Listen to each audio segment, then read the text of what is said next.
Yo, what's good? This your main correspondent, Alan Taylor, and I'm back in the broadcast room yet again, always with another one.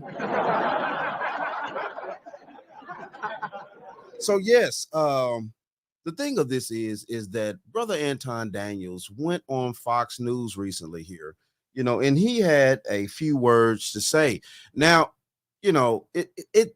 it's definitely good to see a black man speaking up about, especially about voting and things like that.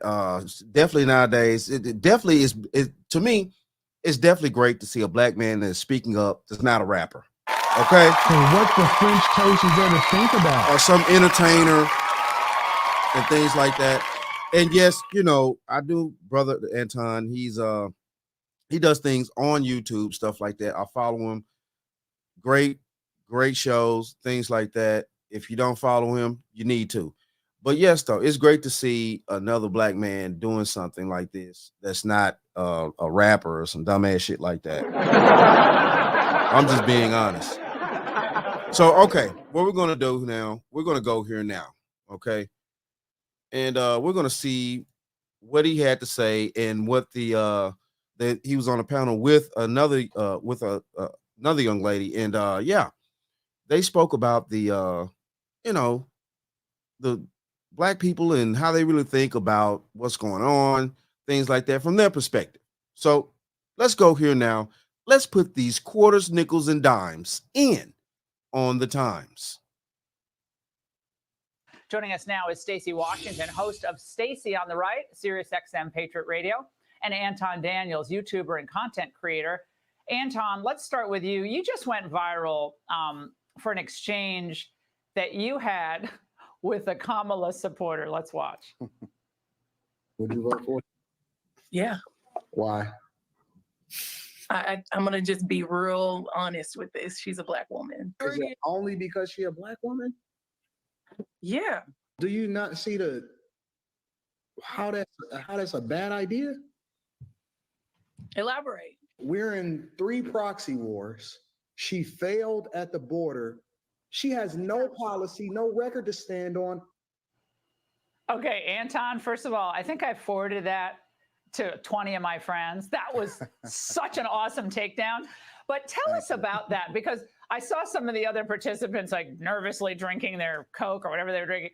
But tell us about your interactions with people who happen to be African American who instinctively seem to go for Kamala because it's the right thing to do. Absolutely. I think it's unfortunate because the majority of my interactions is me being looked at as the bad guy, because ultimately they think that I'm supposed to be on code, even though I know and they know that it's not in our best interest, in my family's best interest, in the country's best interest. And when we continue to play identity politics, the thing that they usually refer to is our previous history in electing people in office that ultimately even they will concede that they didn't have our best interests at heart.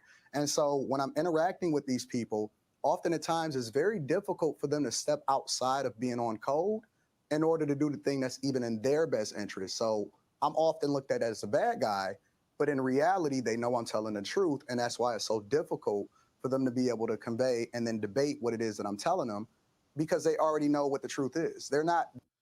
And, yes. Yes. And these are facts. He is speaking facts about the way that we've been voting, especially in the African American community, for quite some time now here. Yes, we have been basically blue for 60 plus years.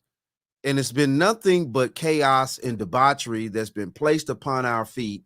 It's been no type of real policies to protect us, but also policies to actually lock us up out here. You want to reach back to the 90s, the crime bills, all that type of stuff. It's been nothing but craziness that we've been given since we've been voting, democratically. I mean, let's just keep this honest out here. Hold on. You can't make this shit up. You can't make that up. And that's part of the issues here. And it's time for the black community to wake up and start voting with the interest of what's best for us as a community, and not just, identity politics or whatever, because that sounds stupid to me. Identity politics. Listen, look, this woman is not even black out here. She even said it herself. And I'm getting tired of screaming, because I've said this in multiple videos and things like that. Even she said it herself that she's not black. She's West Indian. Come on, people. Come on, people. We got to stop playing boo-boo the fool out here. They're not unfamiliar with what it is that they experienced over the last 3.5 years. They're suffering. They don't have jobs. They have lower wages. They can't pay their bills. Right. And so when they experience this, but it's very difficult for us as a community then break away from the popular thing to do because they don't want to be a part of the cool kids club anymore. Well, Stacey, I have to say that seems to sum it up. It's reflexive, and it takes a lot of courage. You know that. Of course, Anton knows that. I clerk for Justice Thomas. I mean, they're still beating him up all these years later. Hey, one thing, this is crazy right here. If you pay attention to the background, you got a hood ninja, you know what I'm saying? Standing next to this white dude right here. He looking goofy and shit. Man, this is okay. Okay.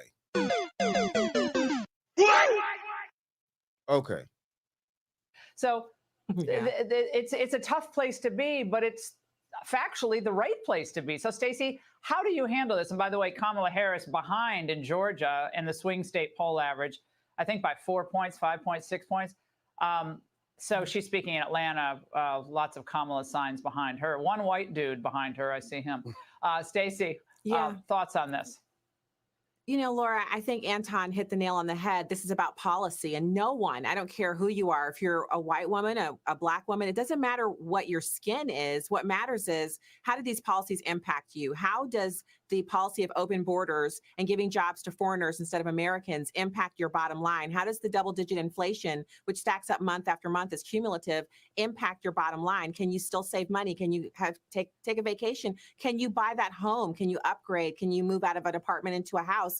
These are very real impacts. Anton described them well. And I think when I find people that only want me to address my life as if I get up every morning and say, what am I going to do today because I'm black? They don't understand me. I'm a human being. I'm a mom. I'm a wife. I'm just somebody's mom on the radio. I'm just somebody's mom on Laura Ingraham tonight for the first time. Thank you. But I'm sitting here listening to Anton. He makes sense. And what makes sense to me is what the policy is, Well, okay, these are facts, okay? And into the image making of Kamala, even the New York Times today, and forgive me for not having the direct quote, but the New York Times today had to write a piece about Kamala's biographical transformation. And there was a piece about how her father, who's of Jamaican descent, he was a Marxist economist at Stanford, socialist Marxist economist at Stanford. He's still alive. Very controversial, but he's a tenured professor at Stanford University. That she never really talked much about him, that he's kind of a footnote in her biography. But then she leans into it, Anton, and President Trump spoke about this with me. She leans into it, I guess, for her political benefit. Absolutely. And I think that identity politics is the play. When you don't have anything else to lean on, when you spent the majority of the time being absent, and then on top of that, you then advocated for being part of the alphabet community, which I call them, and then you failed at the border to the tune of the estimation of 10 to 15 million migrants coming into this country illegally. What else do you have to stand on? So then you start to lean on the thing that even black people, honestly, when I'm having these conversations, black people don't even consider her a part of the cool kids club, but they have to lean on it in order to have something to even be able to hold on to, instead of just saying, hey, listen, Trump is the best candidate. They want to say that I want to be a part of the Democratic Party. So they figure out a way to validate themselves to be a part of this movement, which is not even best for them. It's silly. Yo. Silly all day.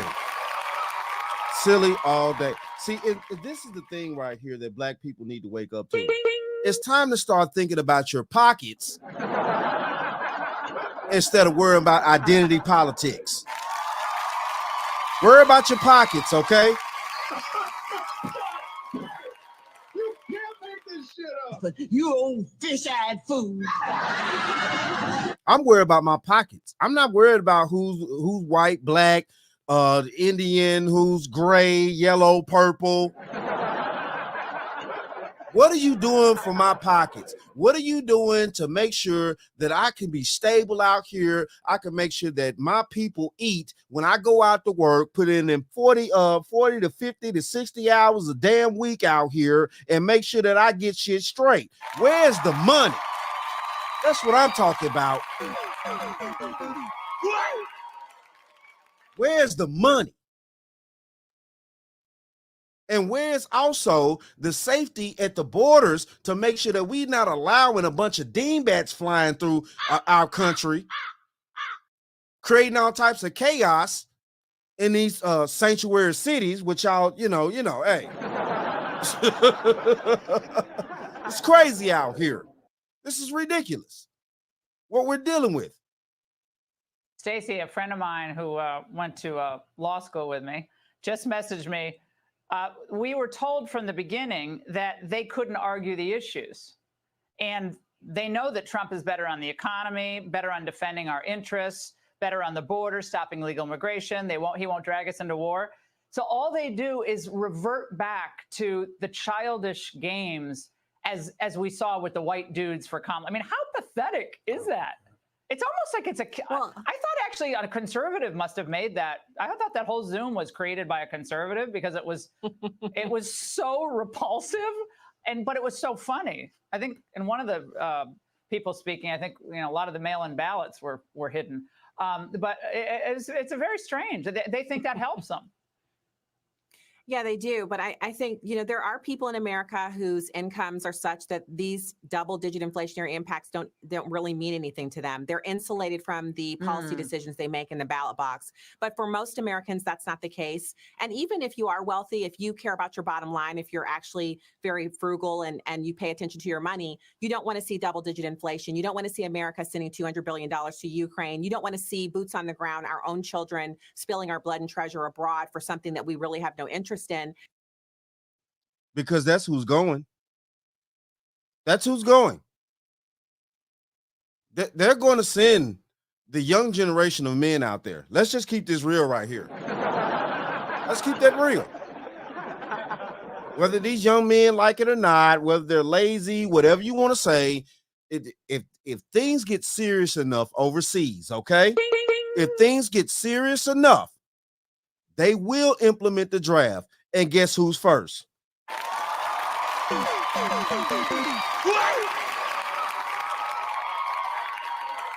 It damn sure ain't gonna be the women. And what the French toast is there to think about? And you really want to see some cogent domestic policy that prioritizes some of our very serious issues that we had, even coming out of the pandemic: homelessness, mental health crisis, healthcare. There are some things we need to do. I know, but Stacey, you're dealing in the realm of facts. When you actually see interviews, when people are pushed on this who are refusing to think differently, they'll say stuff like, well, but he's not going to be good on equity. Right, Anton? Equity. He's going to disembowel equity. What I say to folks is, how is equity? How's all the equity of the last 3.5 years worked out for your communities? Illegal immigrants using your schools? It's absolutely horrible. It's absolutely horrible, and it's so funny because I've been seeing this whole movement, right, where they first leverage sororities and fraternities as far as the Divine Nine to try to include them in order to try to get her to be obviously presidential. I don't think that it's working because everybody that's in my community and the people that I speak with, especially Black men, are even disappointed in white men, in that why would you then follow white women who are extreme feminists and then let them follow Black women in order to try to be a part of this cool kids club? Oh my God. When you can't stand on policy and you can't stand on real things that's going to help everyday Americans, especially those that are in these Democratic hellholes that are suffering the most. It's insane. We got Stacey and Anton, fantastic first appearances on the Ingram Angle. Love having you on. And I'm going to try to get the man bun guy on the show. Okay, we'll see if he can actually step into the ring. I won't hold my breath, but the white dude Zoom call will keep me laughing for a long time. Hey, Sean Hannity. Yo, shout out to that. Shout out to Anton. Daniels and his appearance on Fox News, Real Talk, you know, mad love, and also mad love to the young lady there, you know, the beautiful African American young lady right there. Shout out to her as well. Yes, man, we are, man, this is going to get dangerous. This is going to be a very dangerous situation that we're in, because especially in the Black community, we have this true division, definitely amongst the men and women, and the older men, older millennial men, things like that, are choosing different than a lot of the Gen X and previous men, things like that. And also when it trickles down to the younger men up under the millennial men, they're seeing what we're talking about as well, to a degree. And yes, it's making a difference to some degree. But I'm worried about, is it making enough sense to actually change things? And what the French toast is there to think about? Is it making enough sense to actually change things? Or are we still in that same mindset, that the same illusion, to where, you know, Black men will cave in and follow Black women down this dark hole of death, destruction, and despair?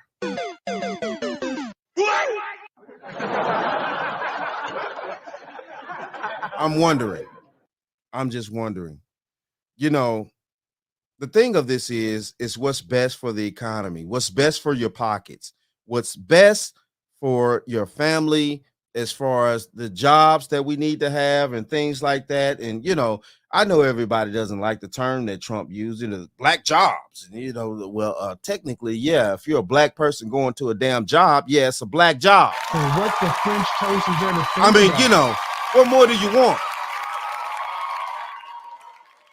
He didn't just even say Black, he said Hispanic jobs as well. You know, these migrants, they come in, they're taking, I mean, Jesus Christ, come on, people. Get off of the get off of the tone. Shout out to Kevin Samuels. And what the French toast is there to think about? Get off the tone of the talk of the situation and pay attention to what's actually needed to know, which is the information of the policies that we need to put in place so we can all get paid out here. The hell you talking about?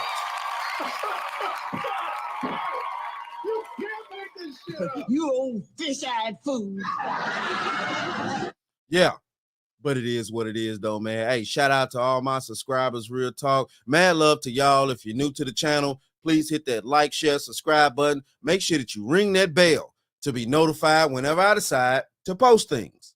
And like I always say, and that, my friends, is the bottom line. That, my friends, is the bottom line.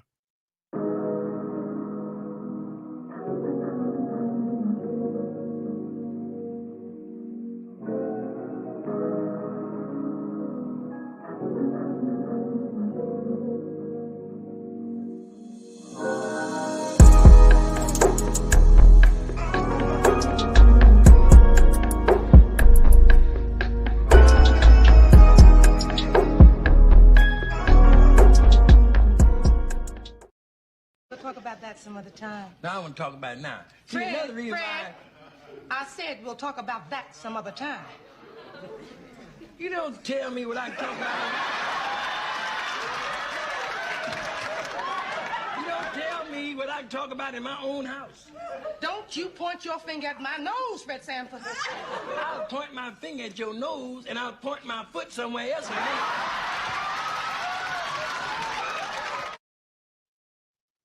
Oh, I forgot. Misogyny.